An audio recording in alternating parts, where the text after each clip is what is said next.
I started my career in workforce development with the state of Kentucky in 2010. That experience ignited a deep passion for manufacturing within me. I started this show hoping to raise more awareness around the bright outlook manufacturing careers have. Join me as I sit down with some of the manufacturing industry's most successful changemakers and learn how they're partnering people with technology. It's time to give people more meaningful work. This is Workforce 4.0. All right. Hey, hi, how are you guys out there? And we are live. And today is a very special day because this is our season finale of Workforce 4.0. And I couldn't think of a better guest to have on than Ben Armstrong. Ben is an MIT researcher and he works a lot on studying SMEs, which is a huge part of my client base as well. And I'm just really excited to get into what your takeaways are from your research and what you feel like the future of Workforce 4.0 will be and kind of what you're seeing now. So welcome, Ben. Thanks for having me. Absolutely. Absolutely. So I start every show, I'm a huge music lover. So I start every show with kind of your favorite song, or I do karaoke events sometimes. But can you share with us kind of what your favorite song is, or one of your favorites? Yeah, while working on these issues, I typically listen to music, and it's not karaoke music because there are no words. But I really like Max Richter and his Infra series, which is all kind of a modern take on more classical music. So. Yeah, I'll give it to one of Max Richter's Infra songs. I love that. I'm gonna write that down because I really enjoy when I'm working. I like kind of the same, like instrumentals and things like that. Have you ever heard of the band Piano Guys? No, I haven't. They're really cool. They take like pop hits and then they mix it with classical hits. So like they'll take a Beethoven song and they'll mix it with like I don't know, just a rock band or something that you would be familiar with, but they don't have any lyrics, and it's perfect for like deep work and deep thinking. So I think you'd like them. Great. Awesome. Well, perfect. Well, I want to remind anybody that's watching today, if you guys have any questions for Ben or want to contribute to the conversation in any way, please just drop your comments. I'll be going over those as we go over the conversation as well. And without further ado, let's get started into the conversation. Does that sound good with you? Sure. Perfect. Okay, so I have read your Forbes article, and I read that back when it was published back in 2021. I thought it was some really great content because you really get in depth with what's kind of missing in the workforce from what you're seeing through your research. And outside of that, you've also been published several times for your research work at MIT. And, when you think about regarding like robots and automation, I think that some of the findings may be similar to what I see as well, but I'd love to get your takes on it. But the prime focus of your research is usually SMEs, right? Yeah, I think there's a large gap in terms of technology adoption, wages, and even workforce challenges between large and small firms. So 98% of all manufacturers have fewer than 500 people. And that's the big chunk that I focus on. Of course, when you focus on smaller and medium firms, it's necessary also to think about the larger manufacturers that might buy their products, because these small, medium firms typically, their bread and butter are at the lower tiers of the supply chain. And then the larger OEMs clearly can have influence, or in some cases even dictate the types of business practices that their suppliers adopt. So it's not like SMEs exist in a vacuum. Certainly they respond to cues and trends at larger firms, but I do think they face a particular set of challenges. One difference is that a lot of these firms are privately and even family family owned. They're multi-generational businesses that have existed for a longer time and have a tougher time accessing capital to really transform, to think about technology or to think about their production processes in a greenfield way. Oftentimes they're in buildings or working with processes that are generations old. So that's an inherent challenge. There's something, I think, beautiful about that. There's something romantic about it. And the American factory that dates back to the World Wars.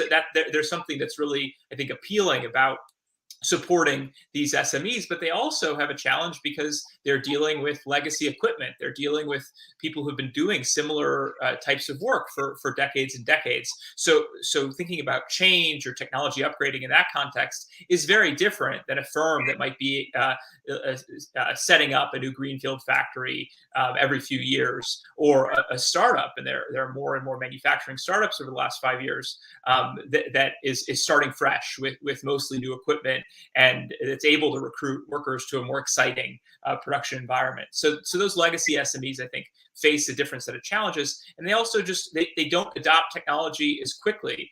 And that's borne out by the data. So while capital expenditures have increased among the largest firms, they've been flat at SMEs, the capital expenditures per worker. And overall productivity at SMEs, this is measured as value added per worker, has lagged far behind productivity at larger firms. And same with wages. So SMEs oftentimes have a tough time competing with their larger peers for production workers because the large firms just can pay more, which is, of course, linked to their investment in technology and their productivity. So this is one reason why I focus on SMEs, because they're a critical piece of U.S. manufacturing.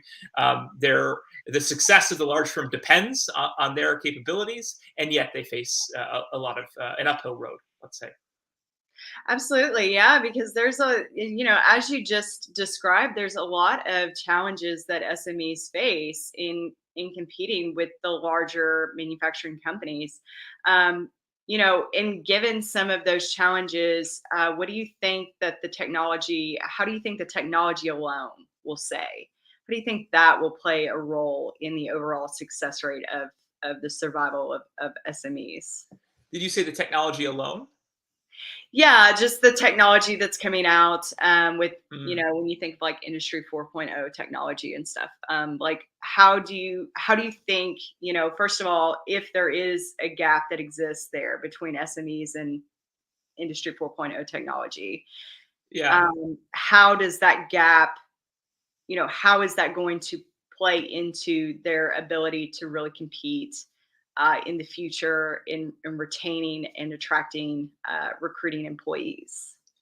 Yeah, this is one area where I think I depart, or I think about it a bit differently than a lot of other folks in the field, where there have been a lot of assumptions about Industry 4.0 technology, which, of course, I think the term and a lot of the technologies come out of Germany, and these ideas of a connected factory are very powerful and lead to a lot of, kind of spark the imagination. Whoa, what if we could get all of our equipment to connect to our ERP, to connect to our other software systems, and then we could be much more efficient, and our workers could even be measured on performance. So there's a lot of I think that the initial thinking and the thinking that I've read about Industry 4.0 has assumed that because this technology exists and these capabilities exist in theory, that it will inevitably have an impact on how firms do business and how workers, what job opportunities workers have and what tasks they take on. In practice, I think it's much different. I don't know of many firms at all that have achieved the theoretical limits of Industry 4.0 or even gotten close. So the idea of a connected factory is a fantasy for most firms. And even the firms that have achieved it, they might have one or two connected factories, but their other factories are much more prosaic. So I think that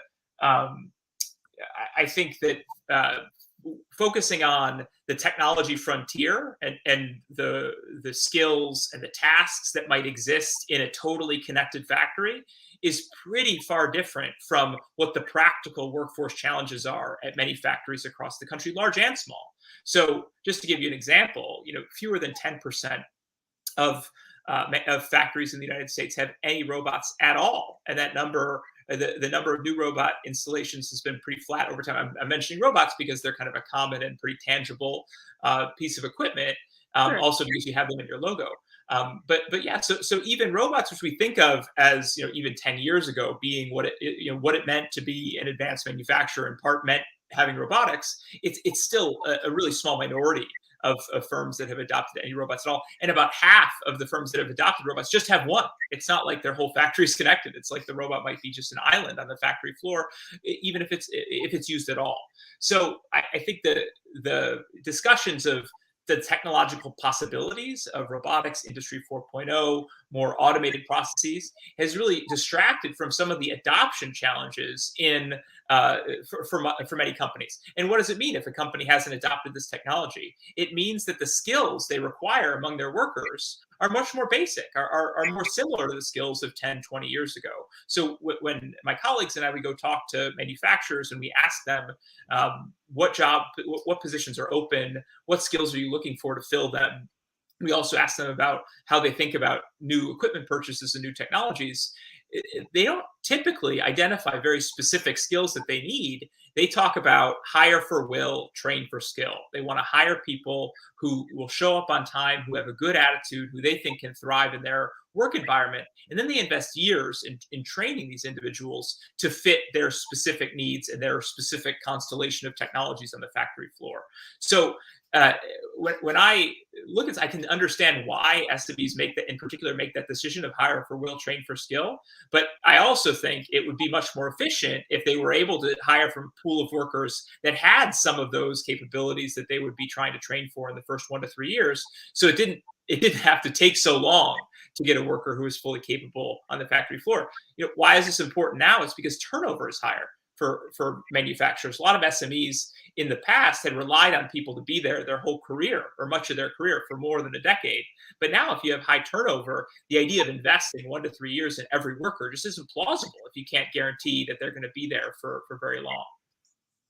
That's a huge that's a huge thing that I hear as well, from my clients that I'm working with, which again are predominantly SMEs, that it's hard for them to make that justification of training if they're going to leave, if the turnover is so high. And that's some amazing information that you just gave us. And it's so, thank you for that. That's great share. I do want to jump into the comments really quickly because we already have some comments and some questions. Our first one is coming from Aaron Prather.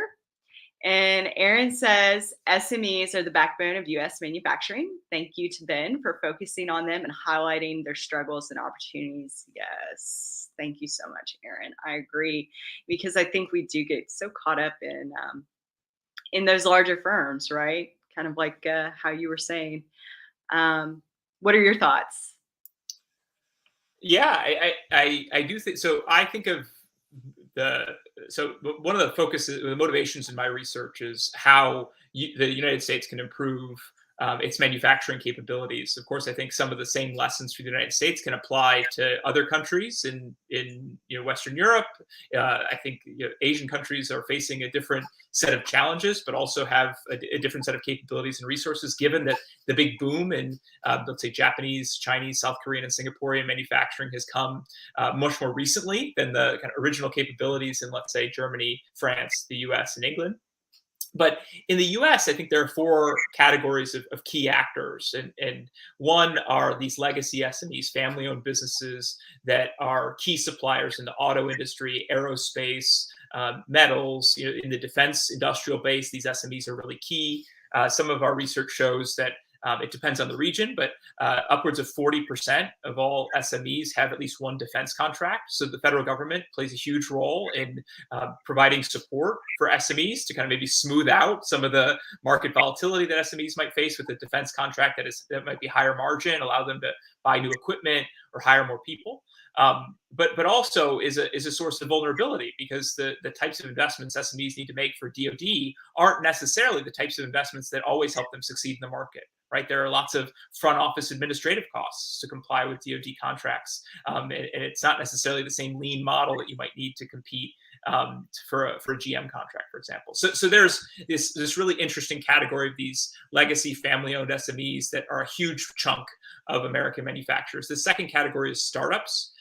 So startups, I think, have a really these are startups that are actually doing production work, not startups that are designing something that's going to be produced in Asia, or in Mexico, as the case may be. It's not to focus on Asia. Just I single out various Asian countries because they're highly productive and very have high technology operations. But I'm talking about startups that are actually producing parts, fixtures, assemblies, even full products in the United States. And these companies are interesting because I think they show us what the capabilities of these brand new technologies are, because they're not mixing legacy technologies with new technologies. They're starting these operations from scratch, oftentimes very engineering intensive operations. So it's exciting that these startups can show us what the frontier is of productivity. And I think, what wages production workers might be able to make in a highly productive operation. And then the other two categories are large firms that I think are becoming more vertically integrated, or there's signs they're becoming more vertically integrated after COVID because they want to control more pieces of the operation. I think this brings more opportunities for U.S. manufacturing. And then finally, there's the capitalists, the private equity firms, the investors, the large holding companies that are rolling up manufacturers to try to find efficiencies. And these actors, I think, have the benefits of scale, that if they have good ideas and good practices, they can scale up really quickly. And they also might be a resource, so they could be a hindrance to the transformation of these legacy SMEs. So those are the four key actors, and they have, I think, different practices that in my work, I try to look at what are they doing really well that we can learn from, and that policymakers or other business practitioners can emphasize and scale. Absolutely. And for some of our audience that is joining us, if the startups, and I have personally enjoyed recruiting for startups. I've recruited for about 10 or so startups, and just been very fortunate to do so, because you're right, it is just such an exciting, different, invigorating experience.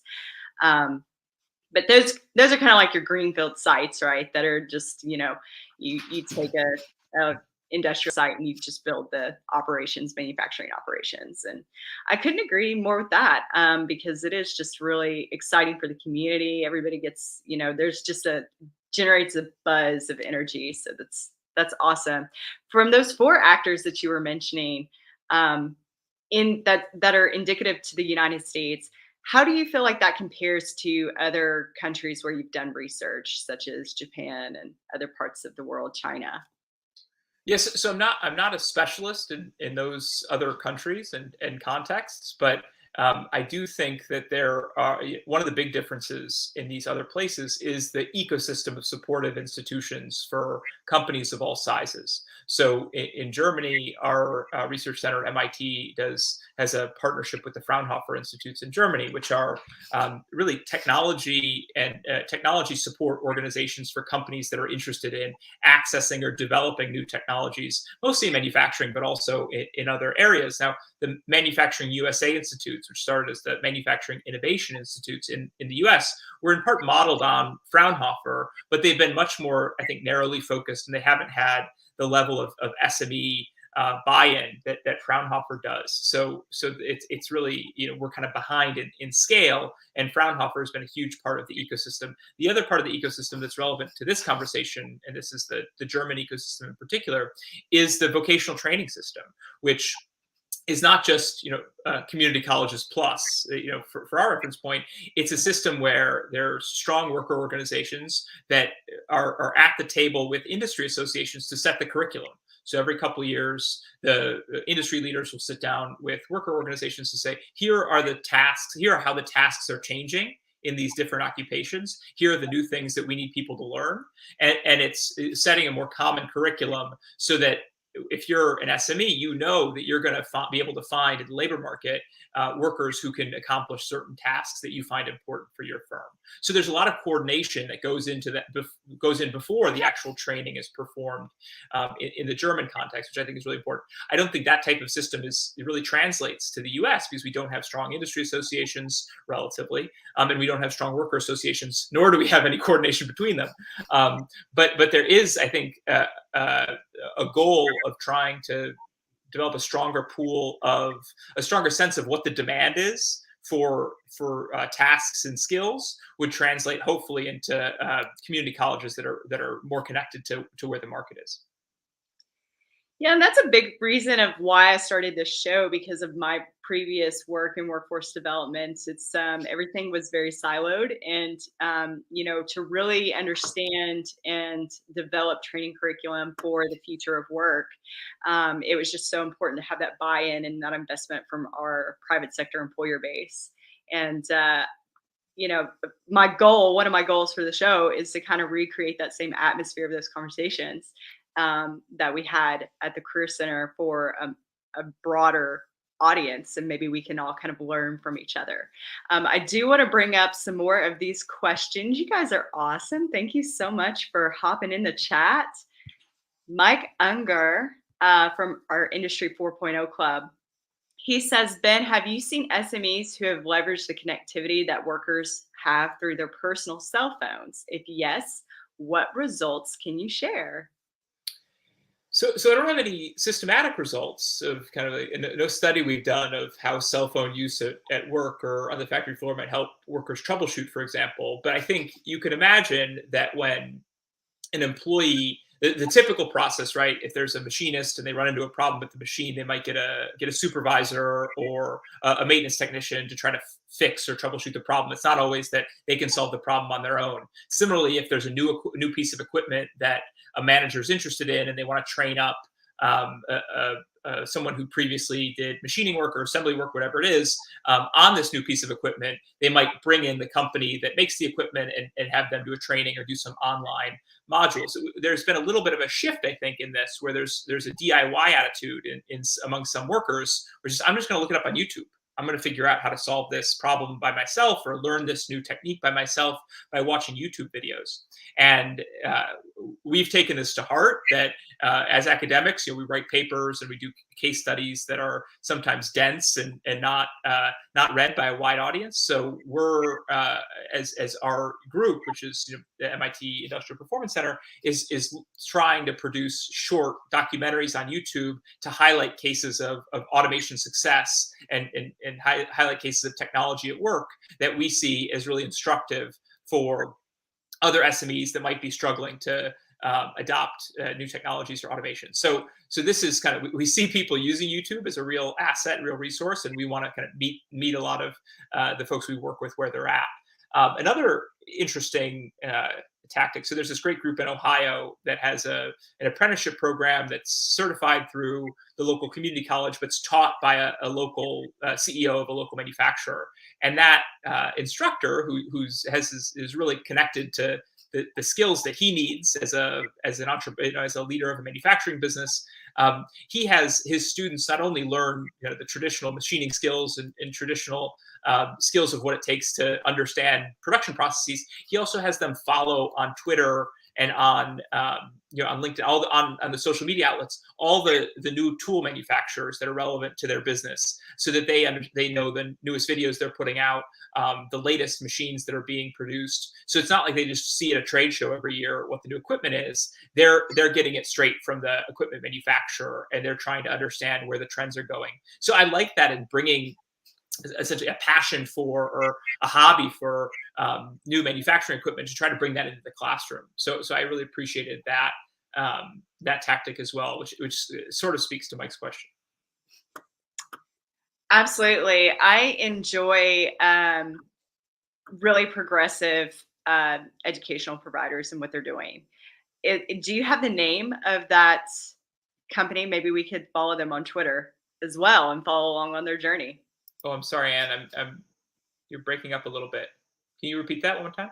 Sure. Yeah. Do you have the company name? I'd love to follow them on Twitter. I bet our audience would love to as well, so we can keep up with their journey too. Oh, let me check in if I could give them a name and a Twitter handle. Yeah, I'd be happy to follow up with that. Sure, absolutely. We have another question popping up here. I'm pretty sure this is also a co-founder of the Industry 4.0 Club, Carol Mitchell, and just we'll say LinkedIn user. I understand I'm always the random LinkedIn user when I pop into these chats as well. But our friend Carol is asking, how can leadership at SMEs who want to keep up to date access the tools they need to stay competitive? What are they asking for? That's an excellent question.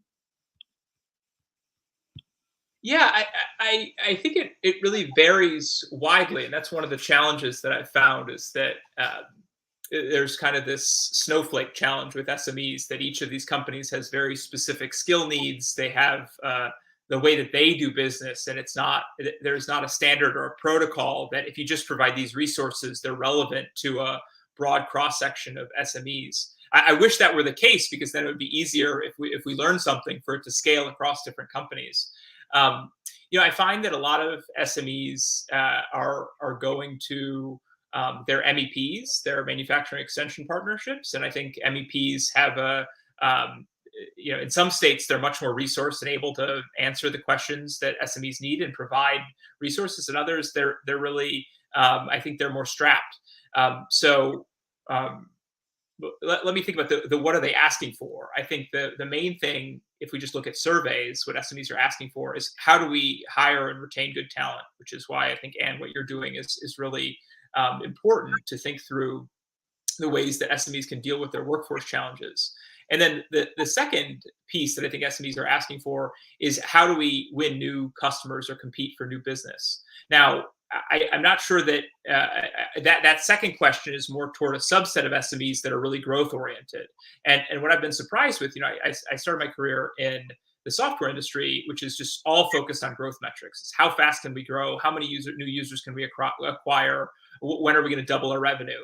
And in manufacturing, the mindset is so starkly different that a lot of manufacturers with backlog, for example, or with long customer relationships, are really looking at how do we continue to build these customer relationships, manage our backlog. It's not a focus on growth unless that growth is going to come from existing customers. But the growth-oriented SMEs, I think, are looking at how do we get a competitive edge to win new customers, to outbid our competitors, et cetera. And I think that growth mindset is something that the current resources out there, the current ecosystem in a lot of regions doesn't really support. And I think the part of the frustration that sometimes here is that SMEs are always just trying to be sold something. If a technology vendor is coming out, they're trying to sell the technology. They're not trying to help them figure out where their next competitive edge comes from. So that's part of the challenge of this kind of fractured ecosystem in manufacturing, where if there is a manufacturer who really needs to hire or is struggling to grow, there's not a clear pathway of people they can ask for advice. So during COVID, for example, when there were a lot of these open questions about how do we survive, how do we build this, we need new capabilities, how do we get a new supplier for this thing that's out of stock, there was these kind of informal networks of manufacturers within region. I think they talked a lot more. My colleague has had specific conversations about how these networks that were very informal and kind of weak connections before COVID became stronger during COVID when these challenges became more urgent. So I think those informal networks are one way that manufacturers currently get new information and try to find out opportunities to grow. But I think the question that your colleague brings up is a real challenge that is currently unmet, I think, in most regions. There are some places that have a dense network of supportive organizations like MEPs and related ones, but not all areas in the U.S., to be sure. Absolutely, yeah.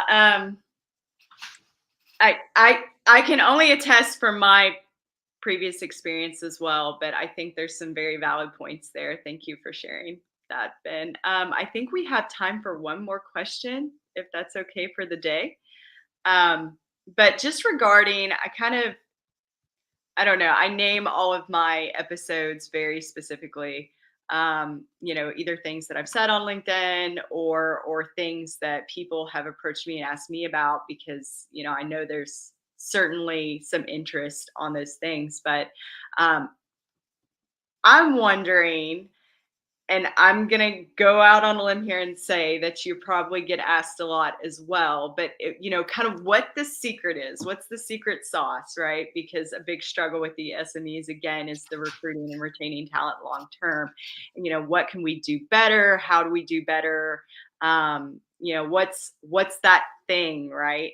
And from your perspective, is there one thing that SMEs are doing that's standing out to you that's being successful, or is there a multitude of things that they're doing? And if it is a multitude of things, what are those things? Sure. So I'll focus on three things. So one is technology related. The second is more workforce related, and the third is, I would say, management related. And it's different to think about these things at the firm level. So how do I succeed in my firm versus to think about it as at the ecosystem level, or how do we build a stronger U.S. manufacturing ecosystem? So at the firm level, what I've seen associated with success, and this is more, anecdotal, is that firms that adopt technology to improve their flexibility. So typically with automation technologies, you think of, okay, what are the routine tasks that my workers are doing? What are they doing at 1,000 times a week, that I can then find a machine to do it at a lower cost and with more reliability? Now, that's a model of thinking of robots or of machines as more efficient workers who don't need to take bathroom breaks. I'm sure in your conversations with employers, you hear, oh, a robot is so good. It doesn't need to take a break and it never shows up late and all these things.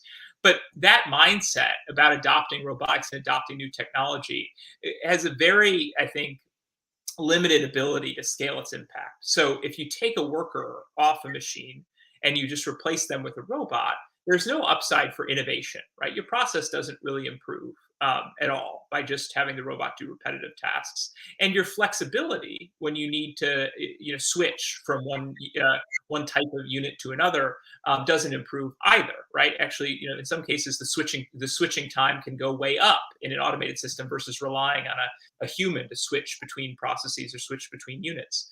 So oftentimes we see a trade-off when you adopt automation. There's a trade-off of you gain productivity, but you lose flexibility, and you might also lose innovation.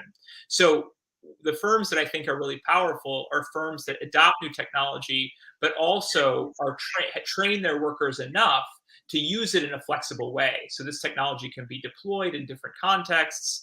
You can think about it in using the technology to start new processes altogether or to re-engineer old processes. So this is more of a positive sum automation where you're not trading off flexibility for productivity, but you're gaining some productivity, and you're also hopefully gaining flexibility as well. Maybe not as much productivity as you would gain in a kind of a pure routinized task, but you're trying to use new technology for more flexibility. So that's kind of how I think firms can use technology in a productive way, not just thinking about technologies competing with human workers. The second piece is I think firms benefit when they really trust their workers to use their creative skills and their experience on the job, rather than essentially just training the workers to, call the engineer. So some firms, and I think more engineering intensive firms, actually benefit from this, where they give workers a lot of autonomy and a lot of room for upward mobility. That if you learn to be creative and you learn to be autonomous on the job, you're rewarded both in compensation, but also in responsibility. So this is a pattern of when you adopt a piece of technology, you could use that technology to essentially disempower your workers, to turn your worker into just from a machinist to just an inspector, or you could turn them into a cell leader. And that turning point, I think, is really important. And empowering workers, I think, has a lot of downstream benefits. And then finally, the management question. I think that SME managers, by and large, are extremely smart, they're very strong-willed, and I'm generalizing here, but they're extremely capable people who have done to keep their business alive during the last 30 years of American manufacturing decline is a remarkable achievement. But I do think that many of them are risk averse, in that they, because they have been in survival mode for so long, they're unwilling to take risks. So they might just not have the capital to take risks that they would otherwise take. So I do think that the firms that are willing to take more risk and try out building new products, for example, you saw some of these firms emerge during COVID, that those are firms that really have the opportunity for growth. Obviously, there's this risk, growth opportunities come with risk, but the more risk tolerant firms I find more exciting track it, and more innovative overall. And I think we'll fare better in the long term. I don't think firms should be on their own to take risks, given that where the market is for U.S. manufacturing and how far behind we are countries that subsidize manufacturing in various ways. I think that there's a role for public policy to make it easier for manufacturers to take risks, essentially de-risk some of the investments that manufacturers should be making. So long-winded answer for those three keys, I think, to hopefully that I see associated with success in manufacturing. But such valuable takeaways there, right? I mean, that's just some great information to unpack, and I wish that we had hours to go over and unpack that. I would personally love to pick your brain. So, if you're up for it, we'll have to continue this discussion on another episode of Workforce 4.0. Absolutely. We are close to time today. If anybody out there in our audience wants to connect with you or reach out to you to learn more about your amazing work at MIT and what you guys are doing for the future of the workforce, how can they get in touch with you? Sure, just send me an email, armst@mit.edu, and I'd be happy to chat. Absolutely. Well, I appreciate everybody for coming today to the comments and asking such amazing questions for Ben. Ben, I appreciate you for taking your time and speaking with me today about these influential topics. I think they're so important for people, and you were certainly a wealth of information for all of us, I think. So thank you for that. Thanks so much for having me. Absolutely. With that, I believe we're ready to close today. Ben, any final questions or remarks? No, that's it. The rooster just crowed behind me, so I think that's a good conclusion. I love that. Yes. I'm jealous. I could have some chickens, but that's neither here nor there. I appreciate you, Ben, so much. Thank you guys so much again. What a way to cap off season 1 of Workforce 4.0. We will see you guys in 2 weeks on September 7th for our next live episode. Thank you guys so much. You guys have an amazing day, and happy Workforce Wednesday.